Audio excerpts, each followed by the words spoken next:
Grady Powell, host of Forged in Fire. Kyle Mann. I'm J. Warner Wallace. Kira Davis. It's Ben Adams. Hey, this is Dave Baker. Carrie Pomeroli. This is Mike Reiner. This is Ethan Nicole. This is Leanne Morgan. It's Graham Parker, the 5th GP, and this is why you should never. How I got suckered in. I'm so embarrassed that I'm here. You're wasting your time. You got better things to do.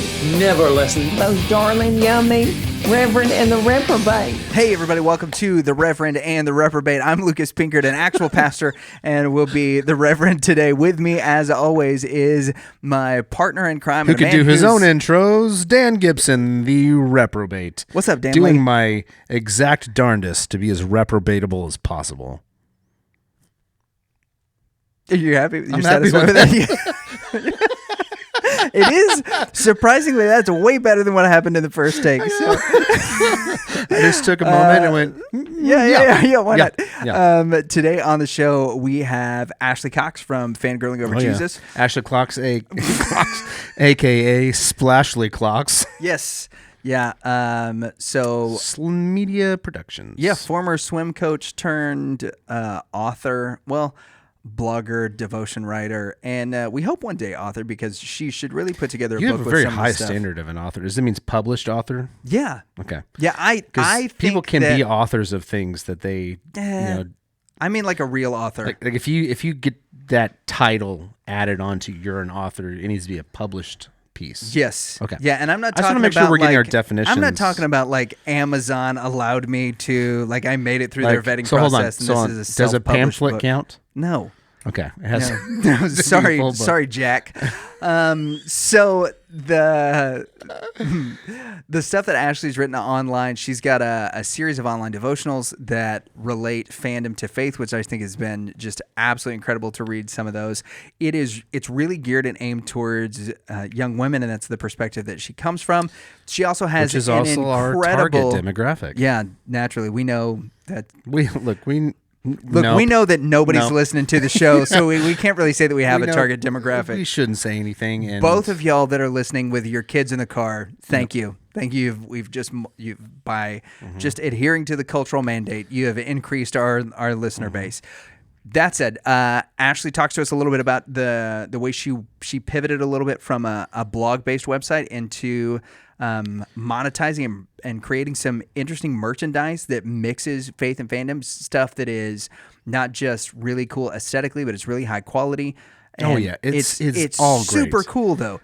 Just she's got stuff from Boba Fett and from Hawkeye, from The Mandalorian, Ahsoka. Some of the coolest ones I think are Bucky. Yeah. The Bucky shirt with the metal arm, very cool. Ahsoka, very cool. Yeah. I mean, she's got a lot of cool stuff, but those are my favorites. Yeah, and it's stuff that you could wear to the gym or wear around to... you can wear it to a restaurant. Yeah, or with some of them, with the everyday cosplay line that she's got, it's stuff that you could wear to a con, and not only would you totally fit in, but people would stop you and tell you how awesome your garments are, which she talks about some experiences that she's had with that, as well as with the actress that played Ahsoka as she was showing off her Ahsoka gear, and they both end up in a tearful embrace talking about the character of Ahsoka. All of that is on this episode of The Reverend and the Reprobate. And I do not cry. With Ashley Cox. On our airwaves today, Sweet Clean Dan Lilly Expo is a young lady that we met while we were doing a now defunct show called The Reverend and the Reprobate Spoils. It might come back. It might come back. The things that would make it come back would be, one, you would have to want to put effort into something. Okay, what else? Two, I would have to want to be there also. Step number 3, we'd have to get Ashley Cox of Fangirling Over Jesus, the lovely, talented, and the quite into merchandising. It is the woman, the Mytha. Is it Mytha? We have to put It's Mythos. Mythos. Mystrios. The Mythos herself, the legenda. It's Ashley Cox. What's going on, Holmes? Hey, good to see you guys. This is awesome. Good to see you too. I think we should do spoils again. Maybe we could do it for Moon Knight, Oh Something like man, that. I'm into that. Yeah? Because I'm really That'd be really cool. excited about Moon Knight. What are you most excited about Moon Knight? Well, so originally, Great point. Originally, it was that in theory he's the character closest to Batman, which I now know is a little contested. But he seems like a cool character to follow. His background, where he's got the Egyptian gods. I don't remember the name of the god. Starts with a P. Maybe it doesn't. But he's got this power of ancient Egypt. I like the mythology of ancient Egypt and ancient Greece and all those. Those are a lot of fun. We're not here to talk about how much you want to see Moon Knight. We're here to talk to Ashley. Okay. So, It's okay, Ashley, I'm just over here my dog keeps trying to get in the shot. So here's nice. Luna. Yeah, we like puppies. your dog is named Luna after Moon Knight. Sure. Okay. Not Luna Lovegood. Totally not. Luna, which is the Latin base of the word moon, also used in Moon Knight. Yep. There you go. See, I did a better we did job. this You just did. right. Freaking did it right. did something. Okay, I did so something good. Let's talk about fangirling over Jesus. See. Yeah, clumsy URL, great website. So Is there a dash? How many dashes do I need? I consistently end up misspelling the word girling every time. You spell with a U? No, my fingers go slower than my brain, so I end up with like the G's and L's in the wrong spot. Talk to us. What is Tell us fangirling about over Jesus? Fangirling over Jesus. What? I just want to say I'm that's its impressed brother's that you site. got it on that one, because when we were talking before we started, you were definitely saying fangirling for Jesus, which is not.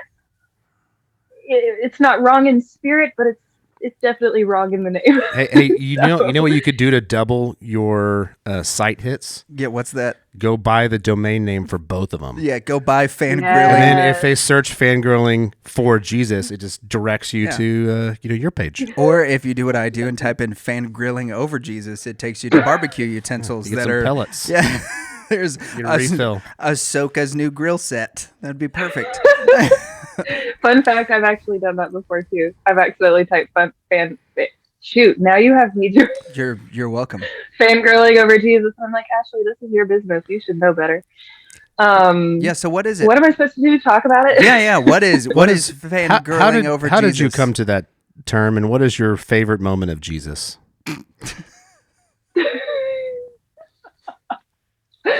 I came to the name. Gosh, I like 2 years ago. I was running another online business, because I used to be a full-time swim coach, and I was running a business called Splashly Media Studios. 'Cause that's one of my nicknames. And We know Splashly. We've always been calling her Yeah. Media Yeah, we call you Studios. Splashly every Yep. time. I always call her Media Studios. Okay, go ahead.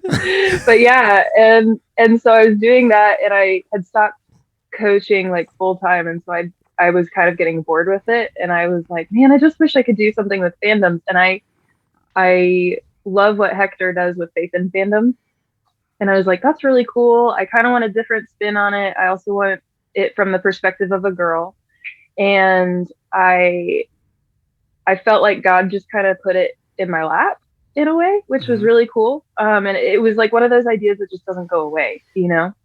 And so then, of course, January 2020, because right before the pandemic, it's a really great time to start a business. Yeah. I mean, it's online, so that was helpful. But it actually wasn't supposed to be a business. It was just supposed to be a blog. And it was just supposed to be writing a blog about kind of a girl believer's perspective of coming in and uniting faith and fandom. And because I feel like, I don't know, it's getting better now, I think. But girls, like, I would tell people like, yeah, I'm a Star Wars fan, and they're like, you don't look like the kind of you're person that would be a Star Wars fan. And I'm like, what does that even mean? Like, what? You- Yeah. Was that a really bad great. line? That's just gonna get cut. Oh, okay. See, now I have that Friends quote, like, no uterus spoken. Yeah.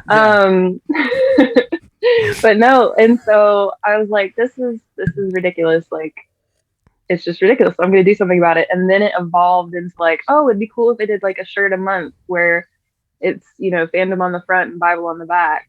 Okay. And then it kind of flipped. And so now it's really more shop. And instead of a blog, it's also become not weekly. It was weekly last year. up into a point, and then this year I've rebooted it a little bit. So it's still the devotional, which is called the Faithful Fan Devotional. So less of a mouthful, but it's like an under 10-minute devotional that I put out every couple weeks that is still doing the same thing as the spirit of the blog was. But I have found that I'm like better at processing some of that stuff verbally. Yeah. So everybody else just gets to come along for the ride on those, which is fun. So when are you going to start doing a podcast? Yeah. Because we've been asking you this question now for over a year. Yeah. I know. Yeah, I want to. Hector's actually also offered to put some of my stuff up on his podcast channel, which I want to do. I'll be honest, the desire is there. Last year, kind of midsummer, I think you guys probably saw it. Not everybody knows, but last year when my dad passed away, that was like a full stop for a lot of stuff for me. And so I'm finally like getting back into a rhythm where I'm like, okay, I want to do this and I can do this now. Like I have the capacity for it. So it's definitely still something that's in the back of my mind. One of the other things was like, I've been talking to Hector about like, it'd be really cool to do a convention and maybe come alongside him during a convention too, since we have very similar, very similar things that we're doing. And I do really want to do this, and I'm hopeful to do that this year, but I was hopeful to do it at the end of last year. And then when everything happened with my dad, I was like, okay, we just need to hard stop and we'll pick this back up. So, but the desire is there for sure. So quick update. Ashley, at the time of this recording, had not started her Fangirling Over Jesus podcast, but now she has, and it's actually pretty awesome. She goes over the devotions, which she says are less than 10 minutes, just like she just did in the interview. And you can find all the links for the Fangirling Over Jesus podcast in the show notes below. So make sure that you check it out and go support Splashly on Apple Podcasts and Spotify and Podchaser and Audible and Amazon and Samsung. So we've kind of danced around certain topics whenever we've had you on the show because we don't want to be, especially with the live stuff that we did with the Rev and Rep spoils, right? When you're doing a live format, when we're doing show reviews and things like that, you don't want to sound like, especially the dudes that are always like, so you're a girl. How does I want you to know I noticed that. I noticed that you're a girl. And what'd you think about from a Captain girl's Marvel's perspective? Shade of lip balm. Yeah, so like there's all this weird stuff that didn't Who feel wore it better? Yeah. Yeah. That just didn't feel right within, the context of that particular medium and format that we were doing. But you've said you thought it was really important to do conversations about fandom from a female perspective, right? Why do you think that it's so important that you are talking about fandom from a female perspective versus, just hey, no, this is what I think is cool. Why is that perspective important for people to know, and why is your voice important in this realm? Good question. Thank you. That was a wonderful question. Yes. And yes, thank you for noticing. I am the girl. It was actually the first thing I noticed. I don't remember what Captain Marvel's lip balm was, though. I'm so sorry. She was wearing none because she's not cool. Sorry. No, I think there's this really unfortunate double standard, and I'm going to use Hermione from Harry Potter as an example because that's just the way I roll. Hermione in Harry Potter initially anyway, she's not one of the cool kids. She's very studious, very whatever, and you get kind of plugged into that stereotype, and she eventually breaks out. But it's kind of the same in a way being a girl in fandom. I think I think there can sometimes be the stereotype that I think it used to be for guys, but I think guys have kind of come past it. But I think girls are still stuck sometimes in the stereotype of oh, if you're a girl and you like fandom, then your pants are up to here and you've got glasses and you're not attractive and you're not interesting, or you're not you're just so out of the rest of the world that you're in this imaginary world. And that's just one stereotype, but that's one I feel especially when I kept getting the you don't look like you would be a Star Wars fan. What does that mean? that really would bother me, because I think that's incredibly shallow. And to me, for me, fandom is sometimes a way to escape, but it's also, for me, being a believer and working for a church as well. It's fandom has given me a way to relate to Jesus and some of the stories in the Bible in a way that I totally wouldn't have before. And I'm that weirdo that would be, well, so I'm not a weirdo for this, but that's what people think, right? So I'm using it self-deprecatingly, but like, Right. I'm the person who'd be sitting in community group and relating like a sermon point to a scene in Finding Nemo, and everybody's like, what? What are you talking about?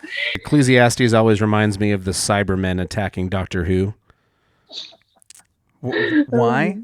And it doesn't really. I'm rolling with the theme of you're just being thematic. Of real life, and you recognizing themes in the myths of our time. Yeah, and to be honest, well done. To be honest, that is so much about the story behind the story, right? Is that everybody, the people that write the comic books, the people that are the illustrators, and even the people that do the inking in the comic books, as well as the inking, as well as the inking, the coloring, right? But as well as the directors. I'm an inker. I'm an inker. Yeah, well, there are people that do that, but as well as like the actors that are on screen, the writers, the directors, the production companies, everybody has a worldview and a philosophy that they're coming from in order to communicate what they feel like are important. Typically, it's moral truth that are being communicated. So being able to look at a scene from Finding Nemo, or pulling something out of, when we were talking about Loki, right? Being able to pull something out of that, or, what was one of the big themes when we did WandaVision was grief, and how, we see how that dealing with grief and whether or not you're going to God to deal with that grief or trying to internalize those things are really important bits of how we live our lives, and can be related in that way. So you've met this, the quota of being like the one girl that everybody knows that has interest in fandom, right? Because everybody's got like that one friend. And not Hello Kitty. Right, which seems to be like one section of girls that immediately go to Powerpuff. Yep. Hello Kitty, Pokemon, some of the little more childish, at least I tend to think childish, which Star Wars can. I mean, sure. Observing Star Wars through the lens of a 12-year-old, which is what, all of us initially likely did. Yeah. Consume Star Wars. But now you've kind of shifted gears a little bit. Instead of being everybody's like, no, I've got a friend that's a female that likes fandom. Now you're a unicorn. Trying to Now you're I don't want to say my pony. Yeah, I don't want to say normalizing because that's not the right word. But then you're encouraging other girls who enjoy what would traditionally be not just nerdy stuff, but also very like male dominated, to branch out, to check that stuff out, and to find a way to relate it to them. What kind of feedback have you been getting now that you're 2 years into this endeavor? Like, what are you typically hearing from the people that visit your site, both male and female? What are you hearing back from them? Wow, this is weird. I've got like tears in my eyes a little bit because it's been suck it up, Buttercup. Incredible. Quit crying. There's no crying. There's no crying in podcasting. No, but it's amazing because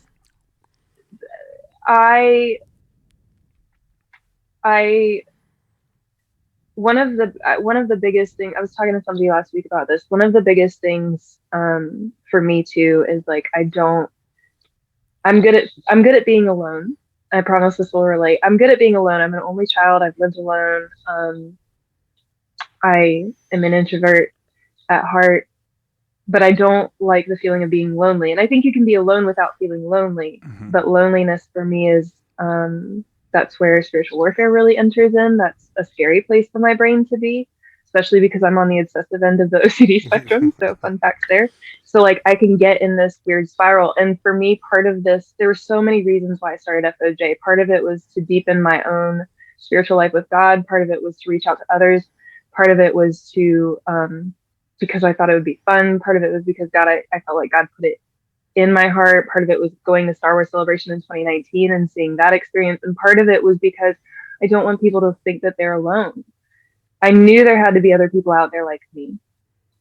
And I've had incredible conversations with people that had no idea that like a shop like this was possible, or that shirts like this were possible. Like this, like for instance, this is an Ahsoka shirt that's got one of the quote, in my life. Yeah. Is this the right one? Yes. Yes. In my life, when you find others who need your help, you help them no matter what, which is one of Ashley Eckstein's favorite. And Ashley Eckstein's done so much for bringing girls into fandom too.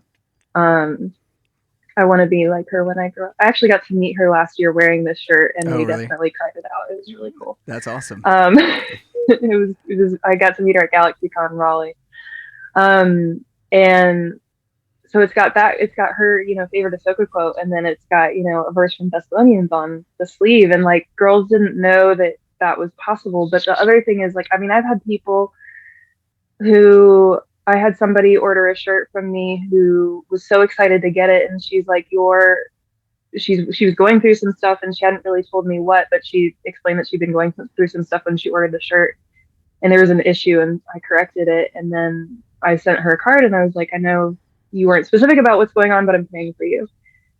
Well, come to find out, that week was the anniversary of some really hard stuff for her. I think it was the anniversary of the death in the family, a family member turning away from Jesus. And I've never met this person in person, but she was able to be vulnerable with me online about that. I've had another person who requested a shirt to be made using one of their favorite Disney movies with a specific verse, because she wanted to honor how those two, the verse and the quote, had helped pull her out of and how Jesus had pulled her out of kind of a suicidal moment for her. Oh, wow. And I'm so honored and humbled that people feel like that these women, but also just that these people in general can feel like they can confide that in me, I mean, that's what's so beautiful, I think, about the bond of Jesus. That's also what's so beautiful about the bond of fandom, because you can easily relate. Like I could talk to somebody right off the street about Star Wars, but I may not be able to have that conversation with my closest friends, but then to be able to relate it to the gospel and dig even deeper, like what you were saying with WandaVision. You mentioned my friend Chris earlier, who's got a community group in Charlotte. He's been asking me for the past few months, like, when are you going to come and talk to my community group? And I'm like, yeah, that's funny. No, I don't know how to do that. Well, we've scheduled it, and I'm going to go talk to the community group in Charlotte in April, and I'm going to be talking about grief. And we are going to talk about WandaVision, and we're going to talk about grief, and we're going to talk about how Jesus steps into that with us. And it's terrifying, but it's amazing, because I found this community of people who are willing to be vulnerable with me, because I think they see that I'm willing to be vulnerable with them. And God's just incredibly blessed that. That is very cool that you're going to be able, you're going to have the opportunity to do that. I was curious because I related the same way that you talked about someone going through mourning or a hard time. I definitely had that. My wife and I, my wife got very, very sick years ago, and she still struggles with some of it. But there was a long time that we didn't really know what was going on.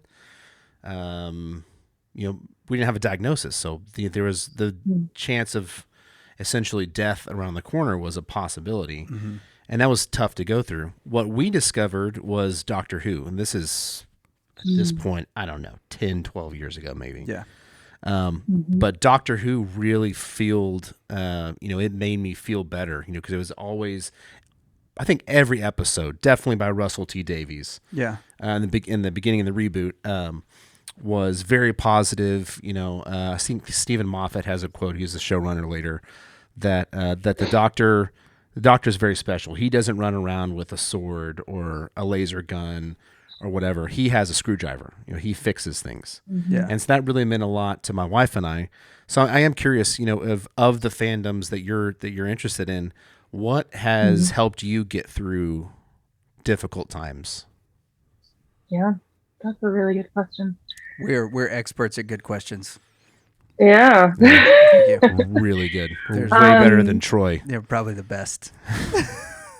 You guys are good at this interviewing thing. Heck yes, we I are. love that. Yeah, me too. Yeah. Gosh. I think that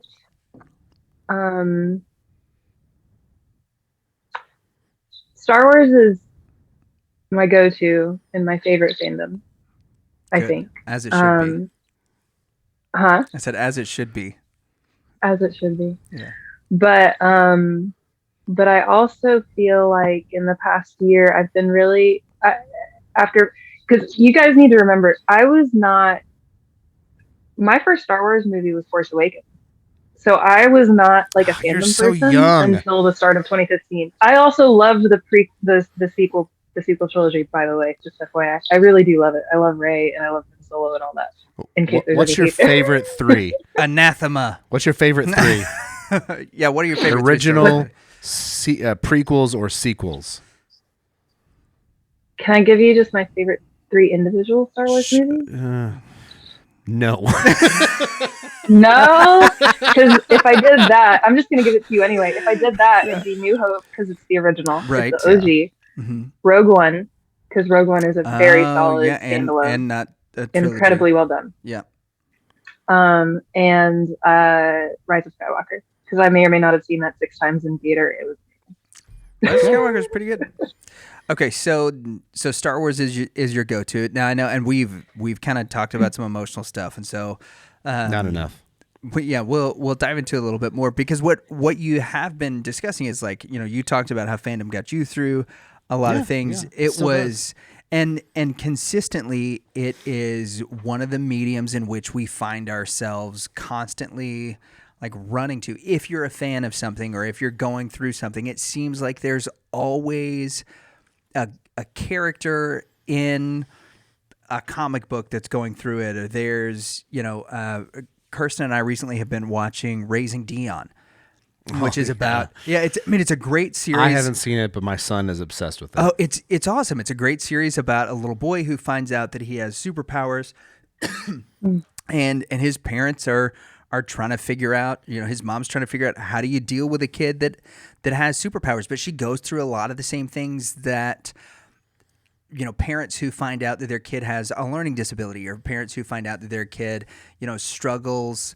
with certain diseases or things like that, that she goes through a lot of the same steps and the same processes. Having come off of WandaVision, right now you're about to go give a talk about it. You mentioned, we may or may not remember the last 6 months for you have been a little rough.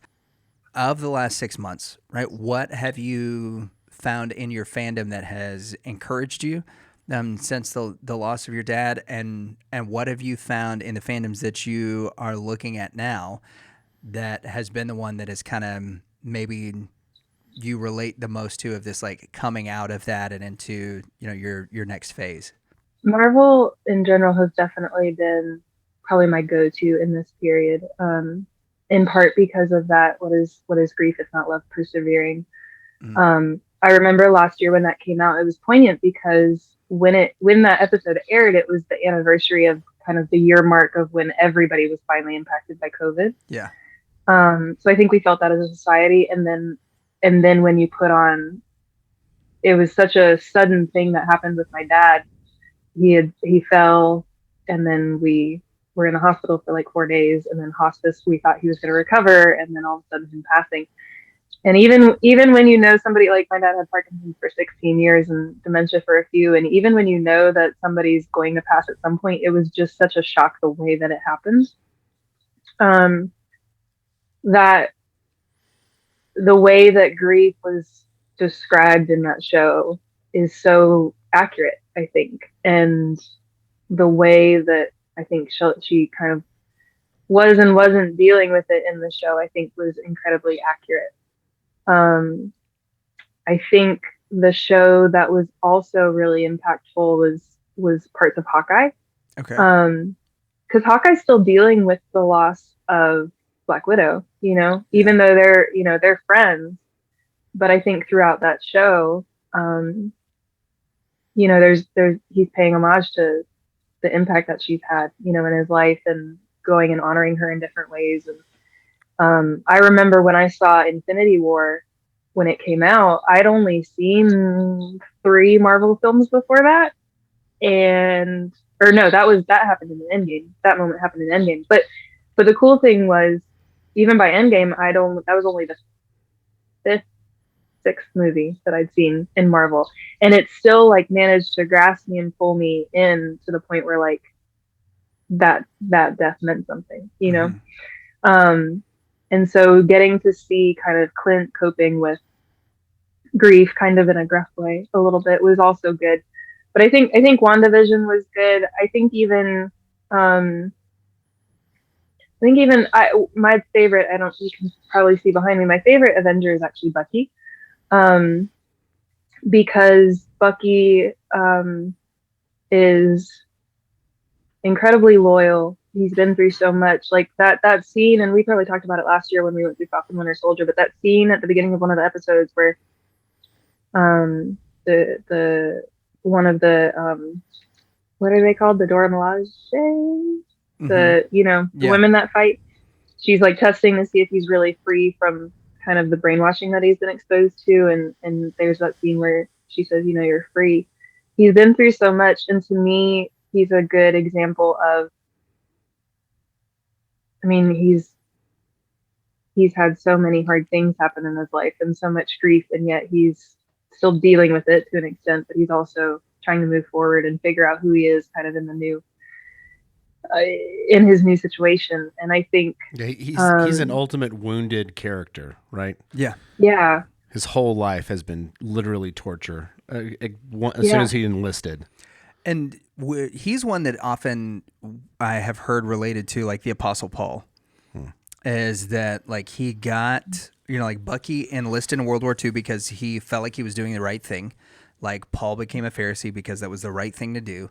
Then he becomes enemies of the good. So like when Paul started persecuting the church, likewise Bucky was brainwashed into doing that. And then they both have this redemption arc at which a large part of what happens to them after, their personal redemption moment is helping other people get to that point.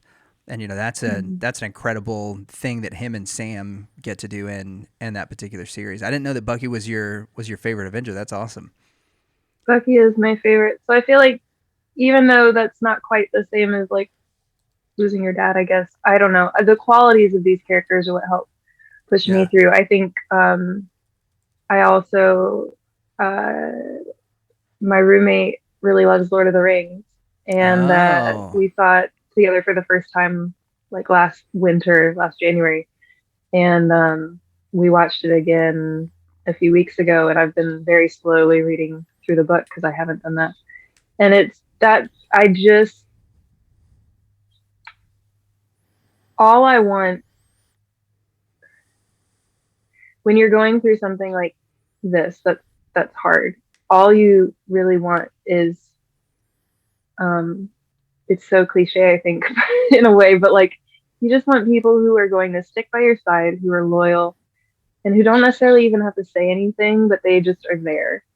Yeah. And Bucky is there. The Fellowship in Lord of the Rings, they're there. Aragorn is there. Wanda and Vision, they're there. Like, it just, that kind of, my roommate also really loves the Enneagram. Shout out Laura. She really loves the Enneagram as well. And so we've been discussing that, kind of in reference to me. And I think we've settled that I'm a 6. I'm still learning about this. Nice. But like, that's somebody who values like security and loyalty. And I'm like, oh, this is why it's such a big deal to me. And have you heard that the Enneagram is from the devil? Oh, I've heard people say that about Harry Potter too, but I don't believe it. Good answer. Yeah, good go. answer. Nice. Good answer. I agree. Yeah. I have no experience with the Enneagram. You guys were watching Lord of the Rings. What's your dog's name? Your way through there, and you think that same kind of thing of the Fellowship. You value security. Aragorn. And No, her dog's name is Luna. She already said that. Oh yeah. Oh, you want to know what I was really excited about? Sorry, side Yes. moment. No. Yeah. Please do. Please try to get us back on track. The Amazon Luna Prime really wants to be Lord on of the this Rings. Oh my gosh, what was I going to say? Oh, so I also really love Myers-Briggs. Oh, and I retook like the 16 personalities version of that. Are you an I or an E? You're an I, right? Huh? I'm a guy? No. I. Are you an I or an E? E? How do you do I in Spanish? How do you do I in Spanish? Hold up your hands. That's E. This is E in sign language. This is I. That's D. I. Are you an I? D. Yes, I'm an I. Yeah, of course she's an I. She said like that's all. Five times she's an introvert. I just started. I was saying. Oh my god! She said, "Are you an I or an E? Am I a guy?" And then you start jumping in with your side attacks. So Danley on the Myers-Briggs is D for disinterested in what anyone else has to say. Introverted and disinterested. Yeah, I'm an I too. Oh, but no. So I was gonna say, sorry, yes. This relates to what you were saying. I am INFJ. Yeah. And apparently Aragorn is also that. So So see, I am Aragorn. Aragorn's my guy. I just don't have a Kingdom of Gondor right now, but we'll work on that. Or the Shards of Narsil. Yeah, she's an INFJ and you're an INT jerk. I do have a sword though. Whoa. All right, is that a dark saber? That is a dark saber. It is a dark saber. And it's loud. Sorry, I had to. No, that's awesome. I knew y'all would appreciate it. We definitely do. So we've talked fandom. We've talked about your site. There's a pivot that happened somewhere in the Splashly Media story, and that is where we went splash. from. Yeah, where we went from making online devotionals, talking about fandom, and being sort of a female voice in Christian fandom, which was something that I won't say didn't exist, but isn't a prevalent thing. You've now pivoted quite a bit into doing something that most other people didn't think was like, okay, so if you can't be a Star Wars fan because you're a girl, that's not something I expected. And I can't like Barbies. If that's, please don't. Please don't like Barbies. So if that's something that's unexpected, the next thing that you did that was kind of unexpected and out of the box is you started to create cool Christian merchandise, which is something that the world has been severely lacking. Yeah, there's just the backwards fish and that's it. Yeah, on a coaster, just the ichthus. So what was the inspiration that sparked you getting into merch and doing that, but also, how I guess what's your progression been like since that spark has happened, because your stuff is really cool. Yeah, like we've actually given some of your stuff away as gifts to some of our other guests. So, and they've loved it. Thank you. That's awesome. I'm told that particular Ahsoka throw does not go unused every night. Yep. Yeah. I still remember. So the very first shirt I did was based off of Rise of Skywalker, which was timely because that had just come out at the end of 2019. Right. And no, maybe it was from, you know what? That's a lie. Because the quote is actually from Last Jedi. How dare the quote's from Last Jedi. Okay. It flopped right after that. Yep. But it's that quote that Snoke says, that says, darkness rises and light to meet it. And I really love that. I just love that visual. To me, that's brilliant, especially when you talk about the balance of the light and the dark side in Star Wars. And I was just like, yeah, it'd be cool to make a shirt. Like, let's figure it out. And then that actually has evolved into the verse that I ended up pairing it with has been one of my favorite verses thus far, which is John 1:5, the light shines in the darkness and the darkness does not overcome it. And I got really good response to that shirt, and it wasn't even like the fanciest shirt I've ever done. It was definitely not the fanciest shirt I've ever done. Right.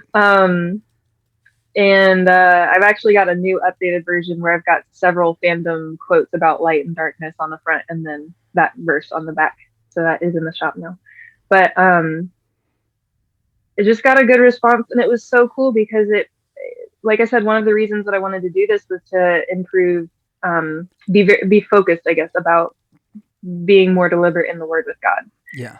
And this is a cool way for me to get to do that. And so it just kind of evolved, and like the second month was based off of Rise of Skywalker. It was Rise was the front because of the quotes when Rey's like on the ground and on Exegol, and all of the Jedi are saying different versions of Rise and whatnot. It was based on that, and it has Ezra 10:4, I think, on the back. And then March was based off of Black Widow, because my church was doing an adoption foster kind of fundraising thing, and so I was like, well, proceeds from that's going to go to this donation thing that we're doing. And it just was fun. It was so much fun, and I was getting good response to it. And that also coincided that first year, that 2020, like my roommate and I were going through all of the Marvel movies, which I had not done yet. Right. And it was just like idea after idea after idea, and it was amazing. And it just kind of took off from there. And then for some of the other things, like this Ahsoka design, I studied screenwriting in college, and I interned in LA for a show called Haven. So if anybody knows Haven, Nice. I got to be part of that office in West Hollywood. And so this guy that I was interning under, he loves Star Wars. He's a huge Ahsoka fan. He's a huge Cad Bane fan. So Book of Boba Fett was fun for him. Nice. A lot of fun for him. And he was like, I want an Ahsoka mask that looks cool, but there's none out there, but like there wasn't one that he felt really driven by. And so I started playing around with the design, and he had some input into it, and we eventually came up with this kind of like split design. And I saw Ahsoka first through Star Wars Rebels, Right. and then The Mandalorian and Book of Boba Fett. And I've actually, like, we are in the Clone Wars, but I've only seen a little bit of Clone Wars. Oh, wow. So I love her character, but I've gone completely backwards in getting to know her. And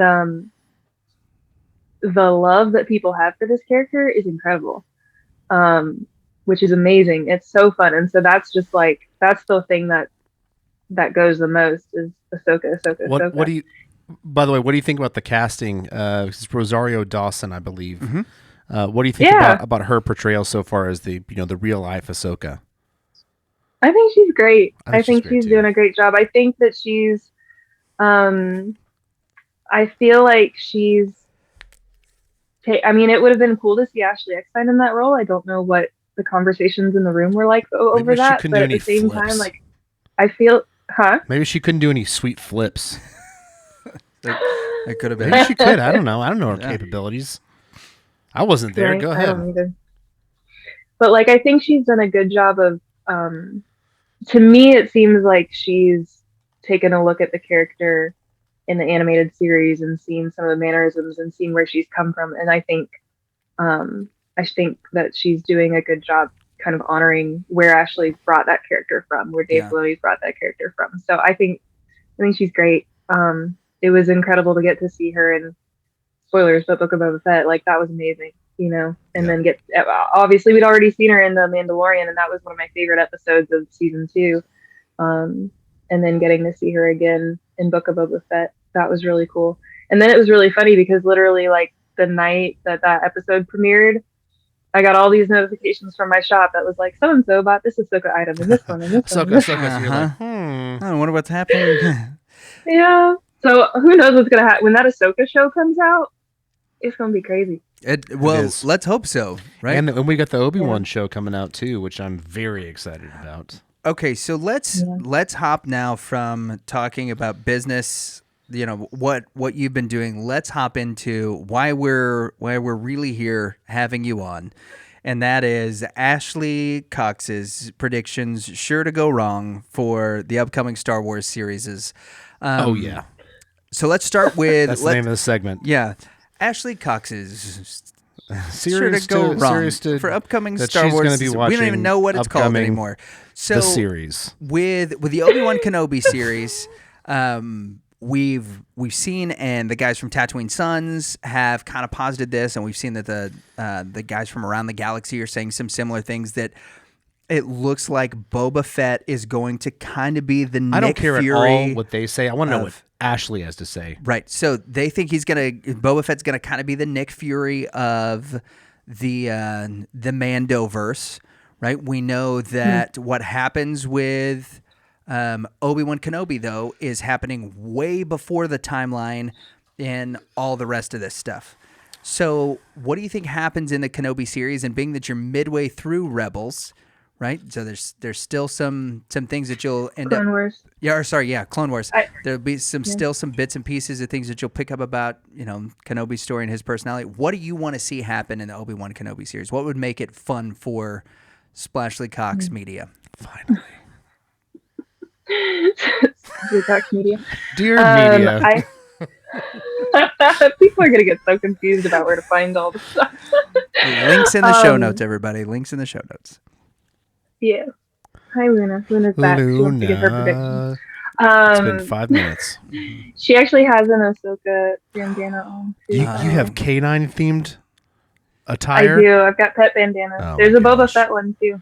So. Oh my gosh. Those are things my wife does not need to know exists. Yeah. She's about to get 2 You're welcome. notifications.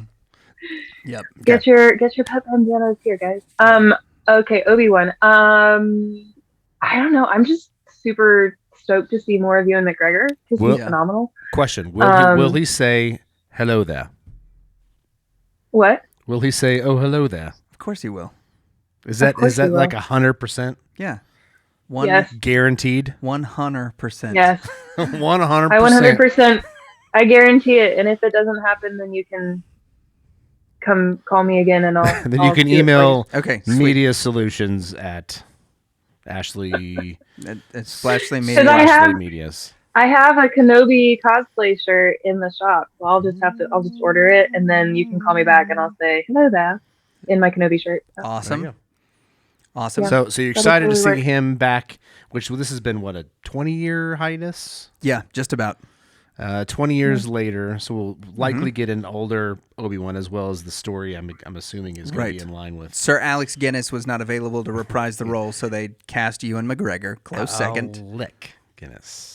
Nope. Neither was Warwick Davis. Okay, so we've got Obi-Wan. Yep. Right. Obi-Wan. There are some really important things that happen in the crossover with the Thrawn books, the Rebels series that happen around the life of Obi-Wan Kenobi. Right? Yeah. What things are we going to see happen that happened in those series? What things are we going to see happen in Obi-Wan? Like, are we going to get, say, Ray Park fighting Obi-Wan Kenobi and have him kill Darth Maul like he did in the Rebels series? I don't know.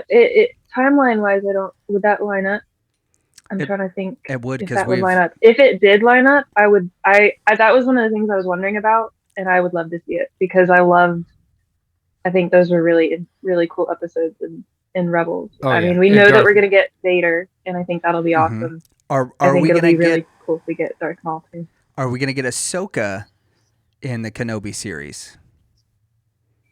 I feel like there's a really good chance. I mean, I like, especially considering her series is, kind of in the works too. Like, if it were me, you just keep plugging her in where she fits appropriately. And, I don't know how you would work that in, but I think it could totally be done.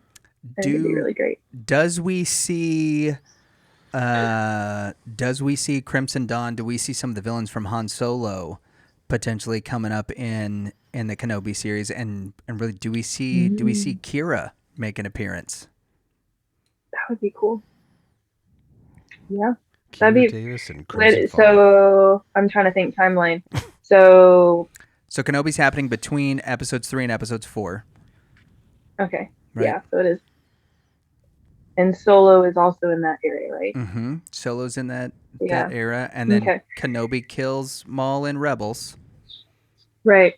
Because I was trying to think of like Paul Bettany's character and if he would still be alive or not.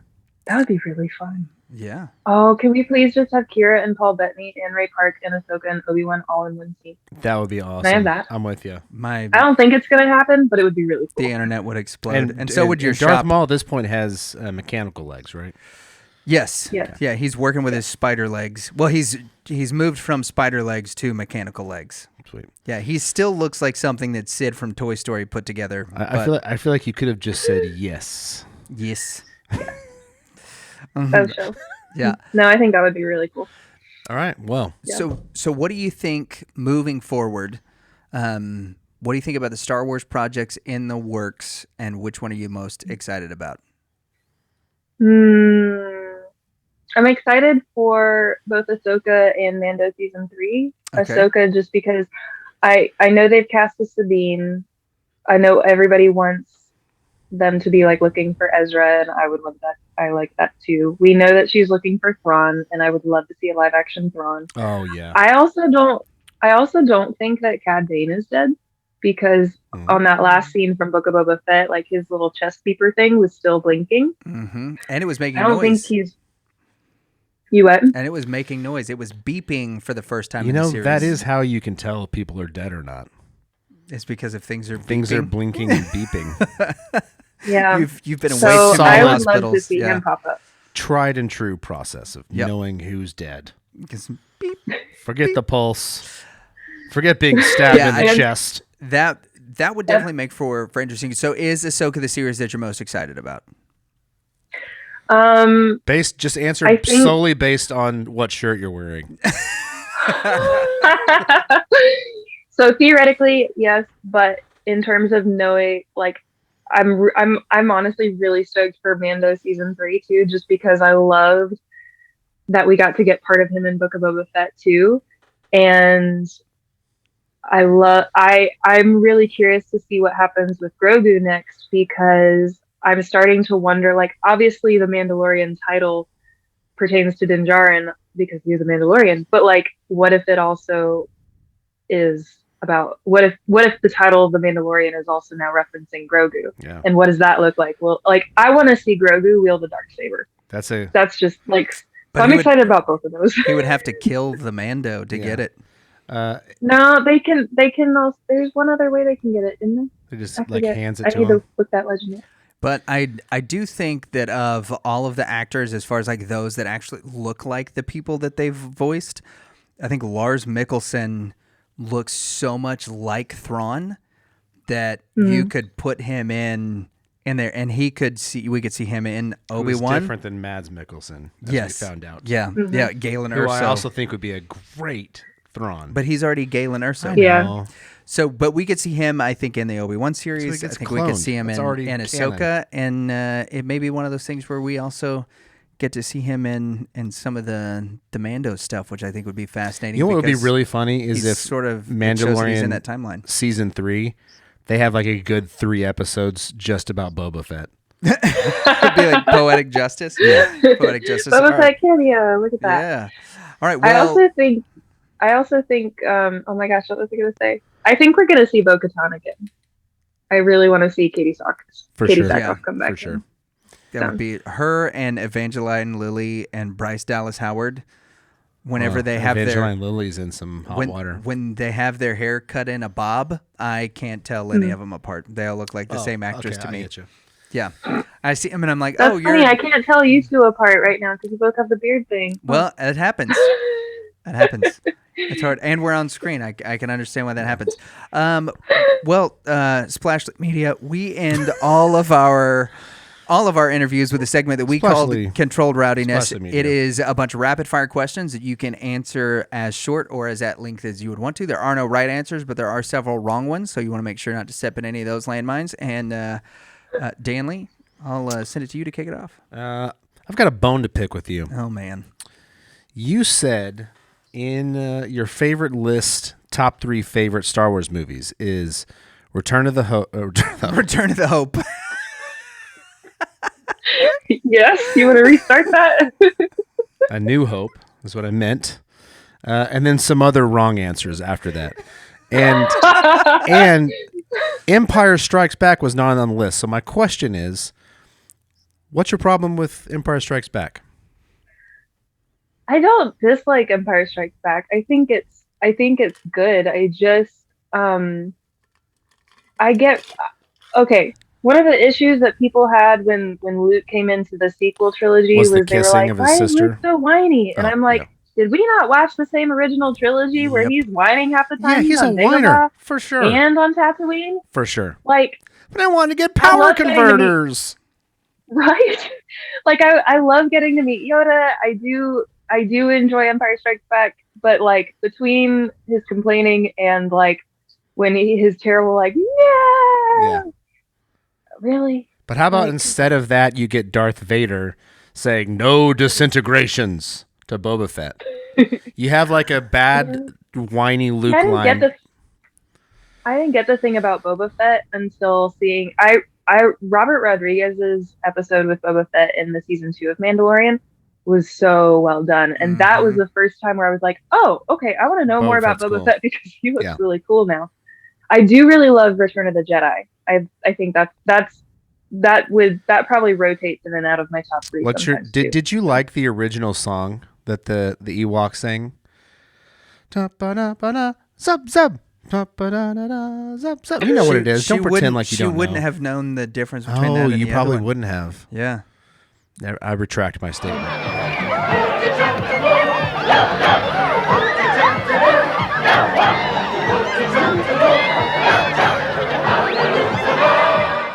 Yeah, in the original 1983 release, the Ewoks at the end of They sang a really great song. yeah, they sing a totally different song than the one that goes. I liked it. Yeah, after the prequel trilogy was made, where they go and they like go across George the galaxy Lucas and show everybody celebrating. Went back and destroyed the Mona Lisa. That's one He way. altered the Mona Lisa to did. make it better. He put a mustache on the Mona Lisa. As all great artists do. Yeah. They go back 30 But we years also later. know that Han shot first. Yes. Yes, this and Han is- shot first. Okay, This is I very true. am complete with my first question. All right. Well, there you go. Okay. So as a young lady who is interested in fandoms and who works at a church and with other younger ladies, I'm curious, how do you feel about what has been commonly called the over-sexualization of women in comic books, which a lot of people have said has prevented women from getting, or has prevented women and girls from getting into fandom, is because they feel like, you know, there's an over-sexualization. Do you think there's been an improvement on that, and what cautions do you give to, let's say, the young ladies that you're working with at church? I can't speak as much to comic books because I haven't read as many of those, but I think as far as like movies and TV shows go, I think it looks like it's getting better. And the reason I would say that, I would point to Wonder Woman and I would point to the Black Widow prequel movie. Because in Wonder Woman, I know Patty Jenkins was very intentional about like obviously like honoring the costume that came from the comics, but doing so in like a slightly more maybe tasteful way than other iterations of Wonder Woman have been.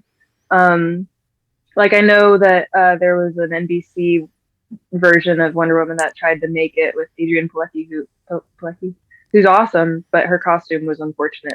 I thought. Was this like in the 80s or was it Walt? No, that was Linda Carter who did it in That's the 80s. what I'm thinking of. Okay. Yeah. And then like I loved that in the Black Widow movie, like it was, I think when we see Black Widow and Iron Man, I do think she's overly sexualized in that. And part of that is because it's a Tony Stark movie too, unfortunately. Right. He sees the world that way. But like in Black Widow, it's a lot more realistic, I think. You know, like one of the things that I remember loving after the Black Widow movie was like, they let her put her hair up while she's fighting. And it's like, yeah.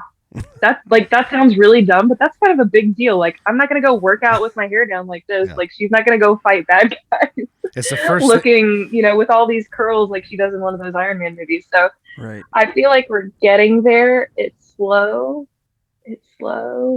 but I think the more women that are in the conversation and that are putting their voice in, I think that's helping a lot. So. Sweet. Yeah, I agree. I always think that's funny when they, you know, they're wearing heels and running around fighting. I mean, I don't know. I've never officially admitted to wearing heels. but They're hard to walk. Yeah, but every girl fight that I've seen, at least even movies or whatever, take the earrings out, put the hair up, and it's on.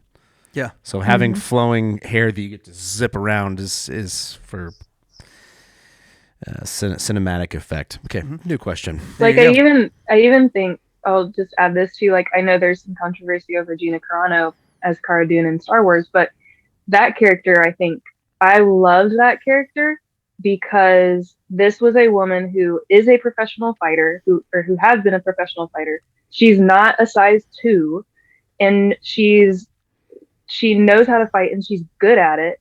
And she still looks like a girl, but like she's owning that strength and that power in a way. And Star Wars let her do that within that character of Cara Dune. So like other stuff that's happened with her aside, like that was a really cool character because I like as somebody who's also not a size 2, I was like, oh, she looks like me. That's really cool. Yeah, so no, I'm with you. I enjoyed that. I'm pretty sure she could take me down. Yeah, the difference being Ashley is a better actress than Gina Carano, even though Gina Carano is a professional fighter and had screen time. And a professional actress. Yeah. Well, I'm a professional in Dempsey commercials. Yeah. Hey, there you go. Do you got one? Sure. Yeah, go ahead. Let's see. Kiss, marry, or team up. Here we go. Is the game we're playing. You got to kiss one, marry one, and team up with one. And don't feel like this is something that we've done because you're a girl, because we asked these same questions to Ethan Nicole of the Babylon Bee, and he had similar options. Except they were all men too. Yeah, they were. Okay. Yeah, okay, so marry, kiss, team up. Captain Kirk, Aragorn, and Bucky.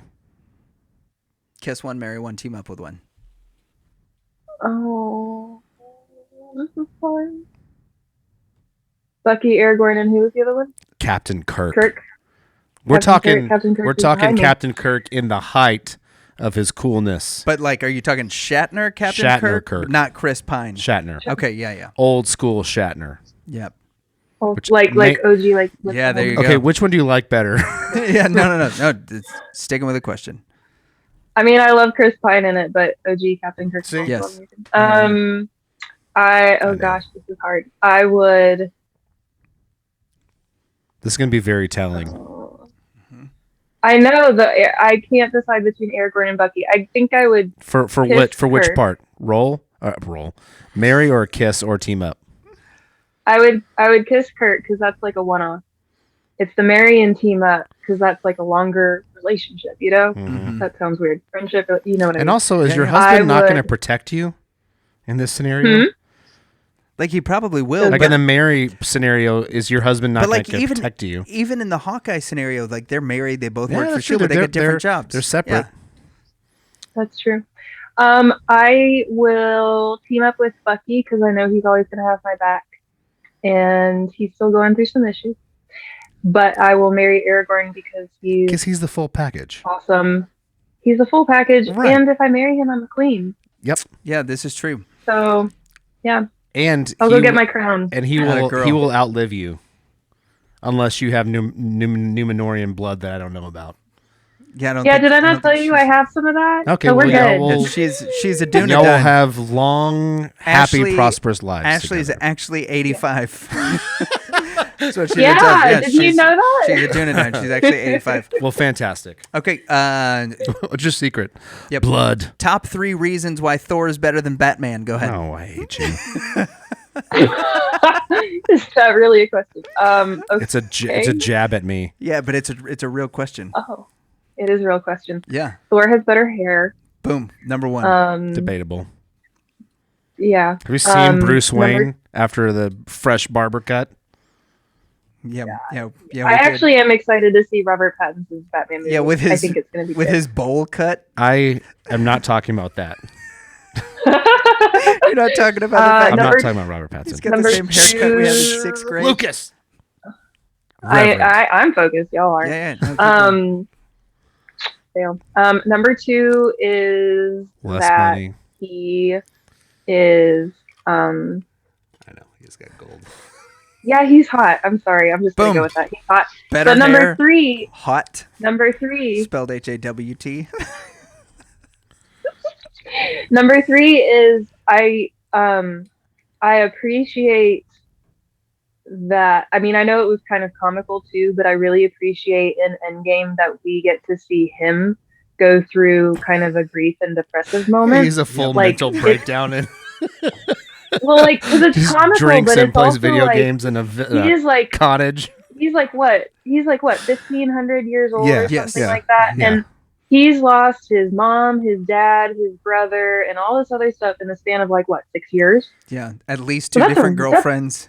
Yeah. That's like us. That's like us losing everybody we care about in a month. Yeah. You know, like It's true. that. So to me, that was really. I was impressed with that. That Marvel was willing to kind of in a funny way though, but go there, start kind of going for those deeper emotions. So I think that was let really cool himself that go. he was the That's one a that good got point. to do that. His mom, his dad, his brother's girlfriends, his rabbit. He lost a lot of.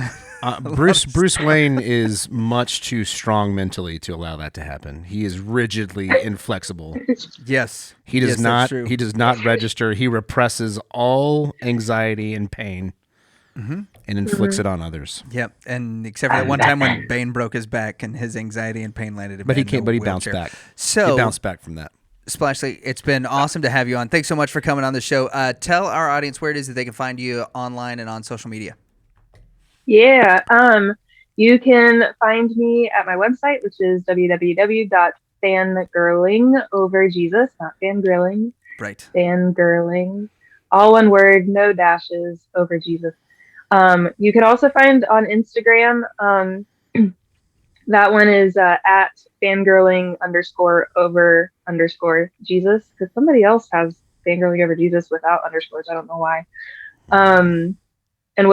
And on both of those are the two easiest to direct you to, because on both of those you'll find a link from there to the Etsy shop, to other social media, to the devotionals, and we also just started a Patreon, which is really exciting. So if you, I have to pull this up, otherwise I'm going to forget. We have a Patreon now. That's patreon.com/fangirlingoverjesus, where you can, there's different levels. You can do a $2 level, which is we are going to partner together in prayerful support, all the way up to higher levels, which you just need to come and look at the names of these levels, because level 1 is Mando and Grogu, then Companions of the TARDIS, Coulson's Agents, the Ghost Crew, because Star Wars Rebels. Yep. One is Avengers Assemble, and the last one is the Fellowship. And you get different things and different exclusives with each one. And there's some things that you get through Patreon that you will not find in the shop.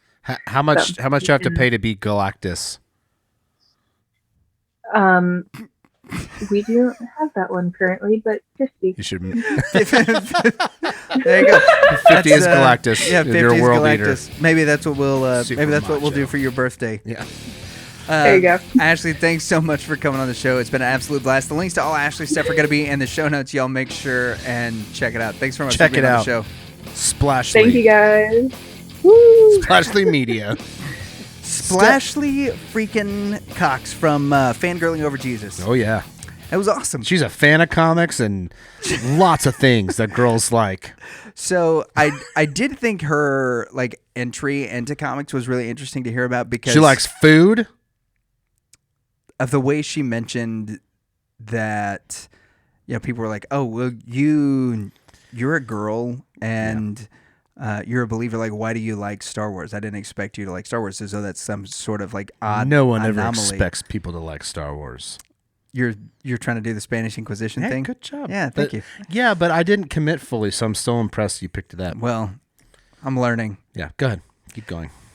Yeah, it's one of those things where like there have been Keep instances where I can relate to that.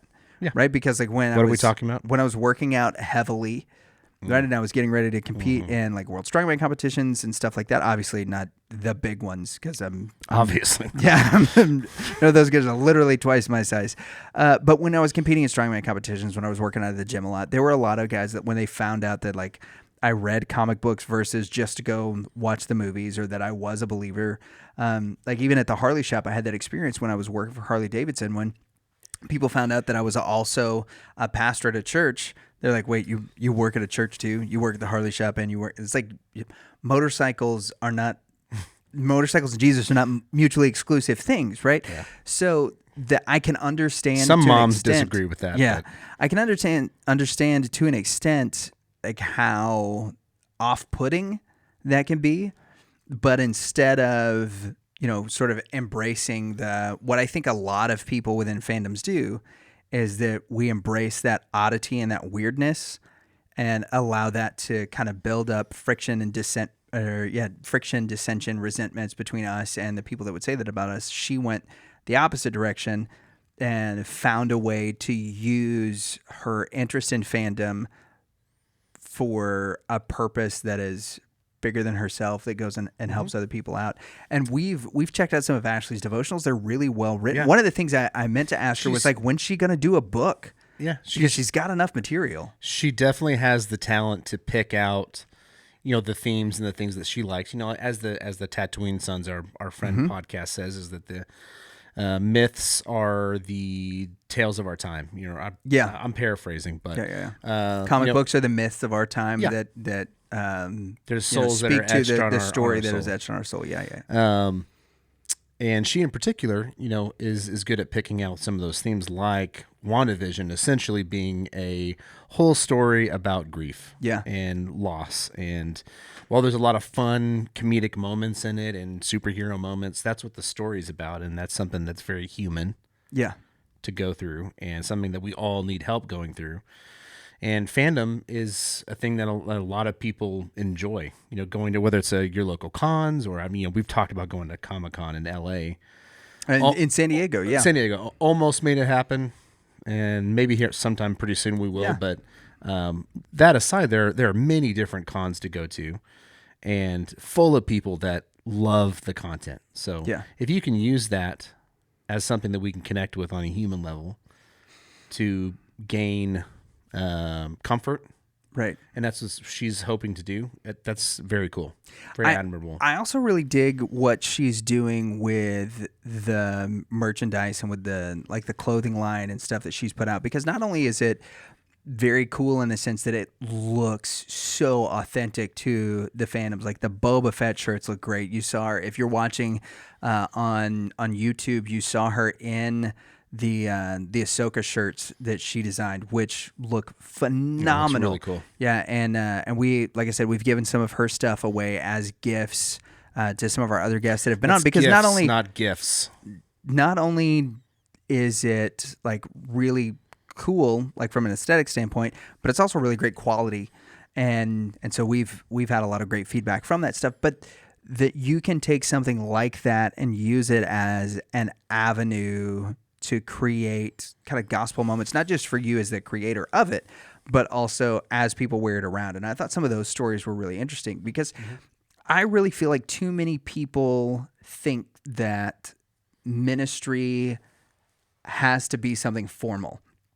Like if I'm going to minister to somebody, or if I say that, you know what, I want to try to be a better about sharing the gospel with people, or I want God to grow my ministry, or whatever that looks like, or whatever we may be meaning whenever we say that they think it has to be some kind of formal thing, that I'm not doing ministry unless I'm working at a church, or serving at the church, or teaching a Sunday school class, or helping out with the worship team, or doing something that's directly related to a Sunday morning program, or a Wednesday night program, or an event that's happening at the church. Local shelter or something. Yeah, that like ministry happens most often in our daily lives, and just the way that we live our lives, the things that we do, and having, a shirt it doesn't like overtly say, like, you remember when we were growing up, it was the big, like the cross-eyed shirts, and it was like eyeballs with crosses in the middle of them, and like people knew exactly what that was. Yeah, and that nobody was going to come up and talk to you about your cross-eyed shirt. It was just other like Christian kids whose moms bought them that shirt would just kind of give you the nod. But with like what she's doing, people are going to come up to you and be like, "Oh, that's an awesome shirt," and then may see the verse on it, or be like, "What's that quote that's on your arm?" You can say, "Oh, well, this is a verse from 1 Thessalonians," or this, with her Mandalorian shirts, instead of using "this is the way," she uses a verse where Jesus says, "I am the way, the truth, the life. No one comes to the Father except through me." And there's this instant avenue of, here's an opportunity now for me to share the gospel with somebody, and to show them that like fandom and faith, again, aren't things that are mutually exclusive, but oftentimes our fandoms are informed, whether we realize it or not, by the faith background that the writers, and like Superman, I think is an amazing example of that. Is that he embodied, even though it was written by a couple of Jewish guys, he embodied what they thought the Messiah was going to be. And so that's the perspective of like, if we had the Messiah that they believed was going to be there, instead of it being Jesus, what would he be? He would be all powerful. He would be all good. All good, all these things. Yeah, Superman pretty much is on his A game every day. Right. Yeah. Superman represents an incredibly paragon version of human beings, which is, except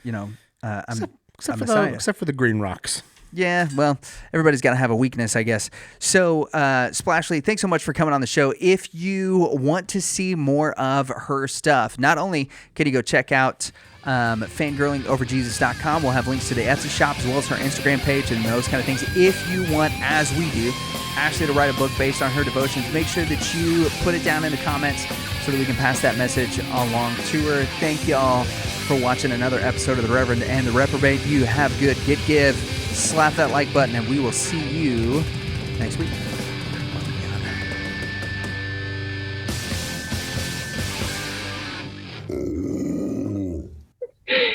I'm Ashley Cox from Fangirling Over Jesus, aka Splashly, and this is why you should never listen to the Reverend and the Reprobate.